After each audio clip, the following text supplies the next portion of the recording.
All right, guys. So last up, we got Psalm, Phantom, L, Tony, and Aaron K. Dub, and that's it, guys. Still got a few to go. Thanks so much for being with us. Still have a lot of people listening. Wow, there's over 1,000 people listening, guys. I appreciate you. Hope you're enjoying it. I always love these, all the different perspectives and people all around the world, man. It's fantastic. And now, Psalm 40. Are you there? Hey, can you hear me? Yeah, loud and clear. How you doing? Not too bad. How are you? Hey, I'm good. Thanks for staying up so late with us. If it's Yeah. late for you. It's not too late. Okay, yeah, me either. I'm in the Midwest, so. I'm on the northeastern USA. Oh, okay. Wow, it's very active up there. There's a lot going on, huh? Yeah. I basically just wanted to share my testimony. I got a Cool. couple of paranormal experiences that sprinkle into it. Let's hear it, But man. I love it. so my the first memory that I have as a child, I had to have been younger than 3. My father had a mountain bike that had like one of those little baby seats attached to the back of it, and he would ride me through town. And it was like a old Victorian type of like tall houses and oak trees and stuff like that. And I remember that we were riding down the road, and I had my head back, and I was looking in the sky. We rode under an oak tree that was like arched over the road, and I remember seeing bodies hanging from the tree. It could have been Halloween. I don't remember any of the details, but I don't know. It's just something that stuck with me, and I couldn't have been much older than, like I said, 2.5 when I saw it. So, um, the house that my dad lived in was, like I said, a tall Victorian style house, and it was actually a duplex. But his mother owned the entire building, and she lived on one side, which was the ground floor, and he lived on the other side, which was the second story. And it was built in like the late 1700s, early 1800s, and it used to be a funeral home. The basement was like the morgue, where they actually, as soon as you went to the bottom of the stairs, to the immediate left there was like the freezer drawers where they would keep the bodies.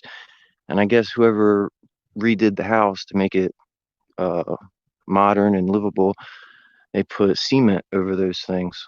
But over the years, by the time they had gotten the house, my grandparents, some of that had, broken off and decayed. So you could actually see some of those drawers were still there. The ground level where my grandmother lived was where they would have the viewings and the banquets and all that. The second floor where my dad lived was where the man that owned the building, he lived there. And there was a huge attic with like 10-foot high ceilings. So the man that owned the house, um, I guess, like I said, it was early 1800s, somewhere in there, and his family got sick and they died. This is just the story anyway. His family got That's sick and okay. died, so he ended up hanging himself in the attic. And later on down the road during my life, I was maybe 6 or 7. I remember it was Halloween and it was still daytime out because I remember the sun being out. And back then, it actually was still snowing, or at least the leaves were falling in October. Not so much anymore, but um, we were taking photos. We already done our trick or treating, and we were heading back into the house. And we were outside of the house, and we were taking pictures of our costumes. And my dad, he had one of those Polaroid cameras where the picture comes right out, after you take the shot. And um, we all went to go into the house, and there was like the first thing that everybody thought it was smoke coming out of the attic window, but it was like thick and milky, almost like a cloud, and it wasn't any more than like 4 or 5 feet long. And so he took a picture of it with his Polaroid camera, and we had that camera sitting in the den of the house for decades after it happened. And it was clearly a spirit. You could clearly see like a visible ghost or something coming right through the glass of the attic window. Wow. So Especially seeing it like that gross black goo or whatever form is crazy. I Last night I was watching this show, Paranormal Caught on Camera, and they had one where this guy has been in the same apartment somewhere in the Central America, and it's been haunted. They say, of course, it's always haunted for Yeah. years. But there's some imagery he had, some video he captured of a little shadow creature peeking its head around the corner, and its eyes were glistening. It's so scary. Like I haven't seen something like that before. And again, some people, Yeah. oh, it's all faked or whatever, but not really, man. Yeah. Especially a lot of these down in Central and South America, there's a lot of activity out there, man. Yeah. Probably because Yeah. of a lot of the witchcraft and stuff. But go ahead. Yeah. Um, so that picture ended up disappearing. We don't have that anymore. Nobody knows where it went off to, but it was something that we kept in a specific room in a specific spot. You know what I mean? Like a family photo. It Yeah, was actually, I have a kind of a big family actually. So whenever we would have family reunions or holidays, everybody would come over, friends of the family, my friends, and the house was very active, like as far as haunted, incredibly like every day, all the time. It was just normal. So I would bring my friends over there intentionally for that reason, like the skeptical ones. And as far as I know, anybody that's ever been in that building has seen or heard or felt something. But anyway, fast forward from there, my mom and dad split up when I was like 3 or 4, and my mom ended up marrying a really abusive guy. He was never bad to her, but he was always bad to me. man, And that sucks. yeah, kinda. We ended up way later down the road. We found out he had something called Huntington's disease that was literally eating his brain away. Wow. So yeah, he wasn't really there all the time. But so my mom and dad split, and I just saw my dad on the weekends, most weekends anyway. So that kind of being at that age, it was like a developmental thing that I kind of was more attracted to my dad because I wasn't around him as much. And he was like a interesting, outgoing kind of guy. Like he was the kind of guy that would take me to Ozfest when I was 12 years old on the weekends. You know what I mean? Yeah. Yeah. And he was into a lot of occultic stuff like alchemy or astral projection, or he would claim that he could heal himself with his mind. He When I was younger, around 10 to 12, he would like if I had pain, I don't know if it's just a Jedi mind trick, but he would make my pain go away like with his hands. But Hmm. anyway, he would identify himself as a Kabbalist. Like he follows the what's that called? The Zohar, something like that. And Zohar. so yeah, yeah. And he was really into science, you know what I mean, and stuff like that. And he tried mixing it with you know occult stuff, and he would push that on me. He didn't really push it on me heavily, but I was just drawn to him, especially for being such a young age and everything else I had already gone through at that point, the way I was just living. But so he taught me to actually astral project. By the time I was 12 years old, I was doing it fluently. Oh And wow, really? yeah, and I never saw anything crazy while I was out there. It just literally just looked real, like I was walking down the street. But Wow, that's really I crazy. I never went any further than, like, I always did it at his house, and I never went any further than like the block radius. I was just scared. But yeah, like I Could you said, I never touch saw any. stuff, or in that You know, form? I guess can you touch things and feel them, or I I don't. I could feel my feet touching the ground. I remember that. I could wow? either, yeah, I would walk. I would actually, the way he taught me to do it was, of course, you gotta be relaxed and all that stuff at first. Like, you want to try to fall asleep. And when you feel you're about to fall asleep, wake yourself up and do that a few times. And then after you do that, you want to start picturing what you look like right now, like as if you were hovering over your own body, looking at yourself.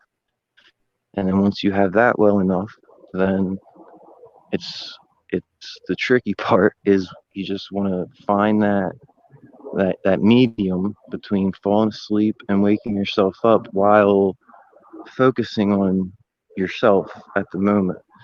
It's so wild. And by the way, folks out there, we're not telling anyone to do this. I believe it's Yeah, very dangerous. I'm sure you're about to tell us that too, but yeah, still, it's very interesting and it's a real thing. I read books on all that. I was seeking as a teenager in early 20s and reading books from Shirley MacLaine. I remember this years ago. She'd talk about astral projection and all that. And I don't know. We all go through that. I even had Dianetics from L. Ron Hubbard at one point when I was 20. Anyway, we yeah, live and we learn, but go ahead. yeah, exactly. Um, so I was just being influenced by that kind of stuff for a majority of my life, and there was that life I was living over my dad's, and then there was the other life with the abusive stepfather at my mother's house. There was one time where he I didn't like I wasn't wearing crazy clothes or anything, but I just wanted to pick out my own clothes. I was 13 years old and wanted to pick out my own clothes, and he would just buy me these crazy giant like white New Balance shoes and just goofy looking polos and stuff at 13 Ugh, years old. And I was in yeah. like an inner city type of a school, you know what I mean? So it just caused problems. So I skipped school one day and he found out when I got home later that day. He found out, and the house at my mother's house was the ground floor was our garage. So our actual living quarters was upstairs. Oh, you had to go up a flight of stairs. It was our own house, but he just had to go upstairs to get to the actual house. So it was a good 20, 25 steps probably, like 10, 15 feet. He pushed me down the stairs first. He pushed me out the door. There's a door at the top of the stairs. I went through the door, down the steps to to the landing on the bottom. There was another door that actually went outside. I didn't bust through that door, just the top door. So he knocked me down the stairs, and I'd already had a history. I already knew he wanted to fight. He would physically, try to fight me. It wasn't just a beating. He would put his hands up and box me like he wanted to fight me. And I never fought back. I would just always try to cover myself.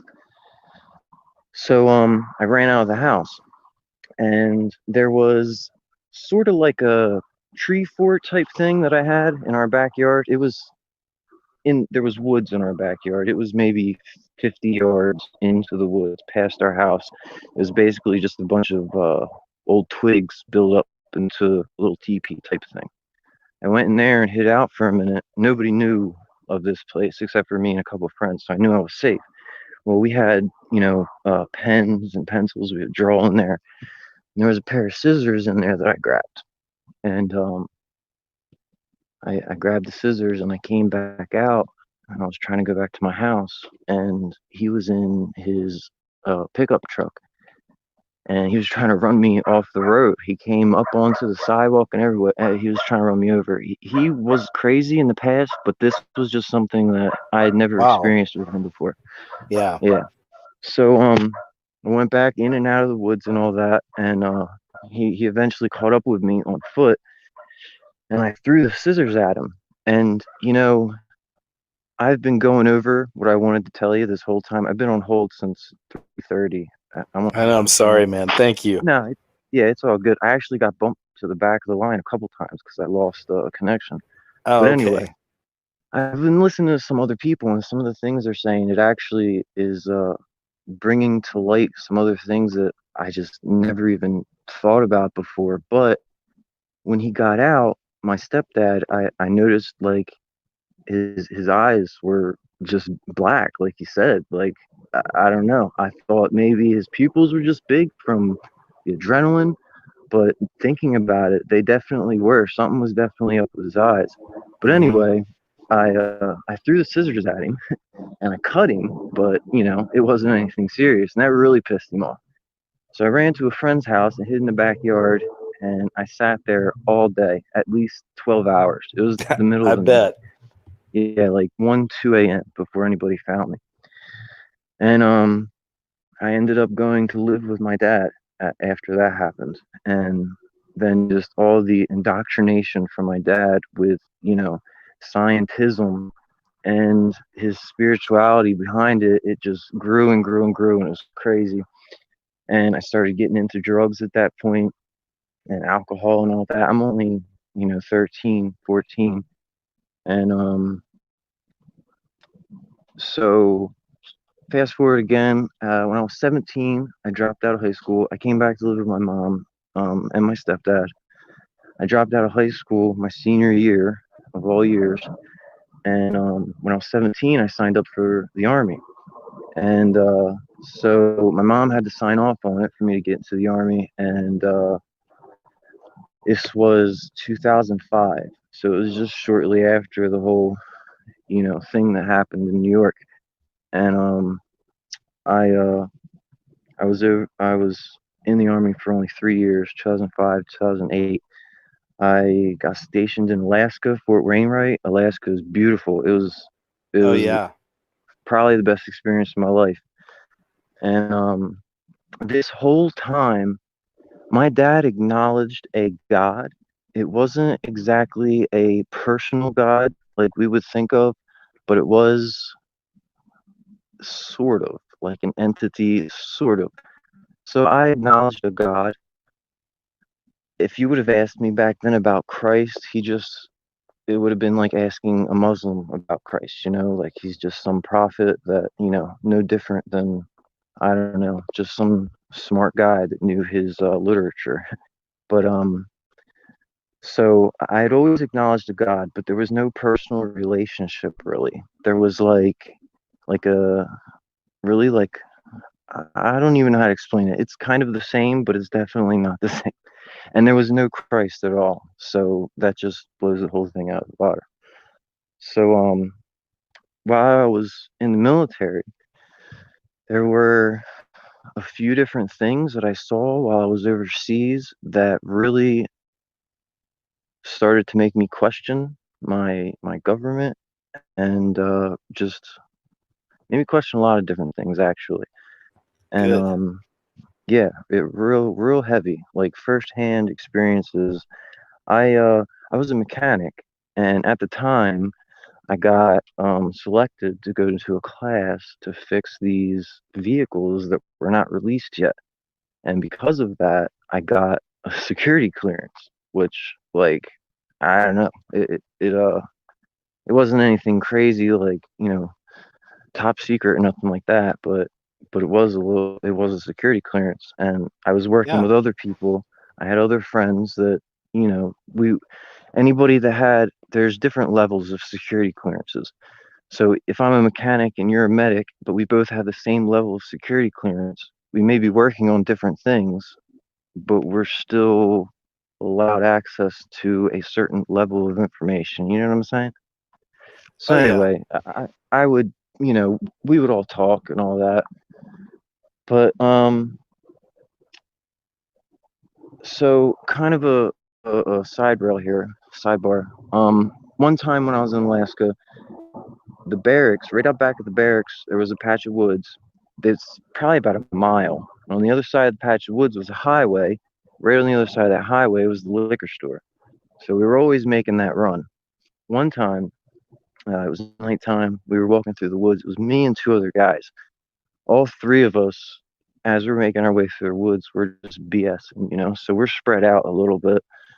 And I remember we were getting close to the highway, and cars were driving by, and you could see the lights of the cars like sort of going around you. You know what I mean? You could see them at one angle of the woods, and then it like pans through the woods and makes it to the road where the car is.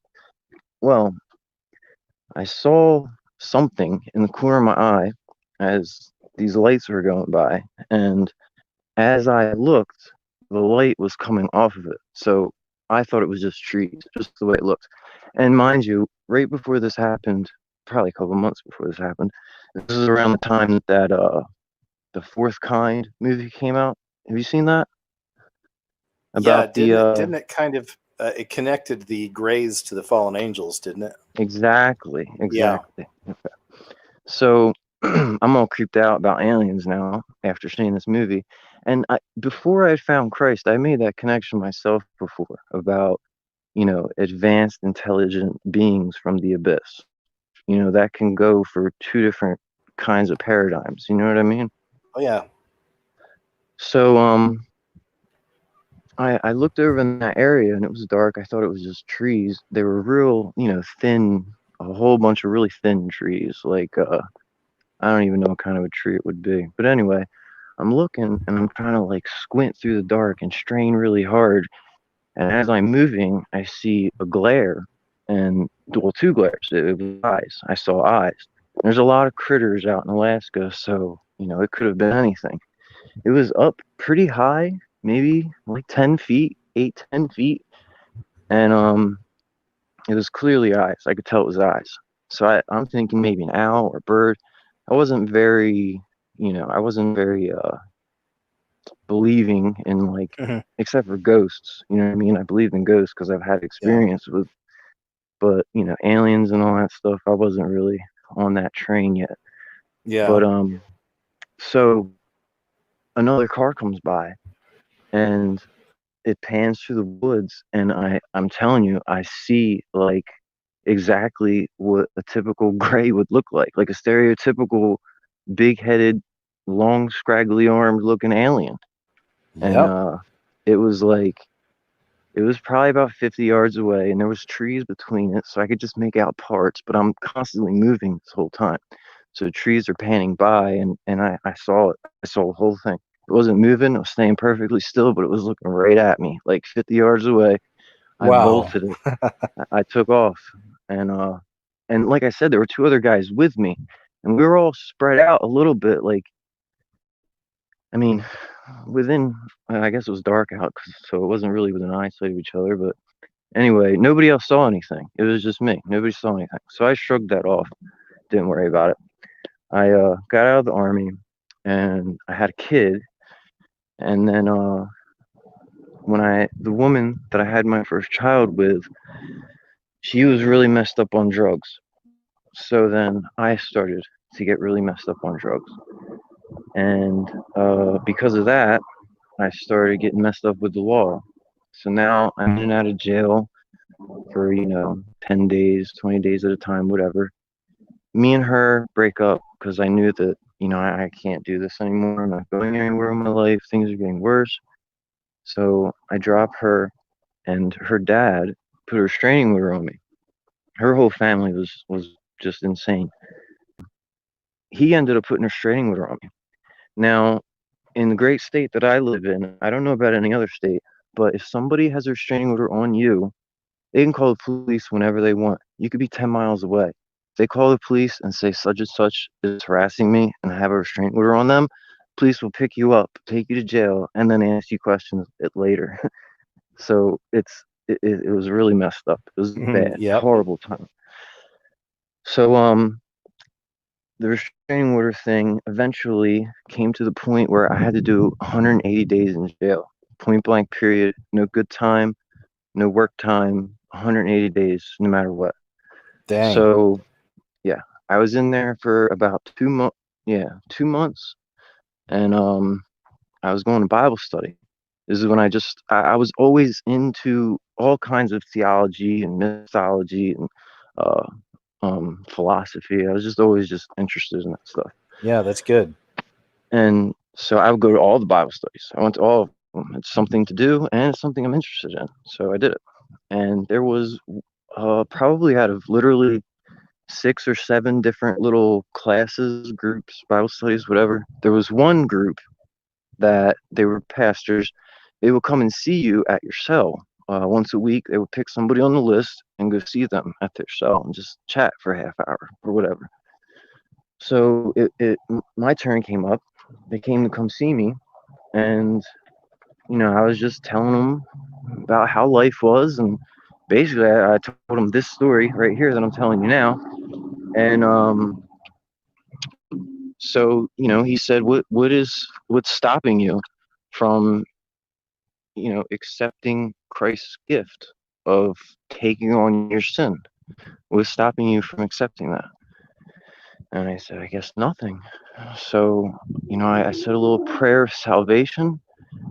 I said, I believe that Christ is the Son of God and that He died for me personally for my sins. And that was it. I went into my cell, and then maybe 10 minutes after I went back into my cell, the officer came to me and told me I was being released. I hadn't even done half. I hadn't even done half of my time yet. I Love didn't it. ask any questions. I just left. Dang, I that's such a yeah, cool metaphor that God did for you too. You know, you absolutely. you were really released in so many ways. Man, that's great.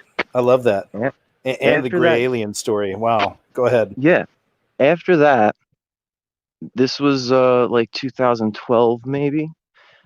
I still stumbled and messed up, and honestly, I wasn't taking Christ serious yet. I I believed at the time what happened was 100% a miracle from God. I just wasn't on the Christ train yet. You know, it didn't click to me. I didn't get it. So I still messed up after that. I wasn't right.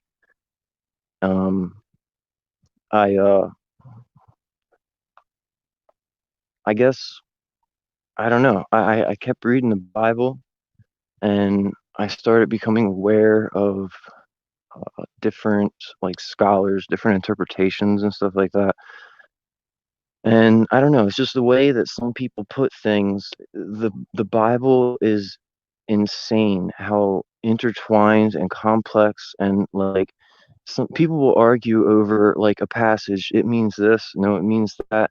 It could mean both. Mm-hmm. There are several, the whole Bible. There are several passages individually in the Bible that they could be relevant 2,000 years ago and they're relevant now. Like the power of the Bible, and just I don't want to call it a magic book, but it is literally magical. Like it's amazing. Yeah, that's a That great way that is to say. that's a huge cornerstone in my faith. Just the power of those words, you know. That's awesome. But so a couple years after that, it took a couple years really for me to start taking Christ serious and God, start taking it all serious, you know.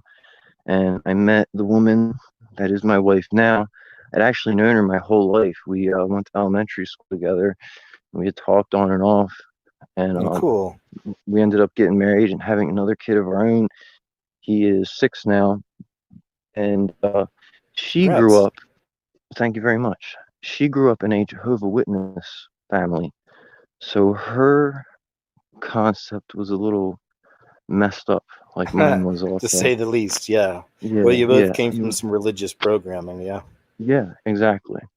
And I don't know, we just feed off of each other and, you know, share with each other, and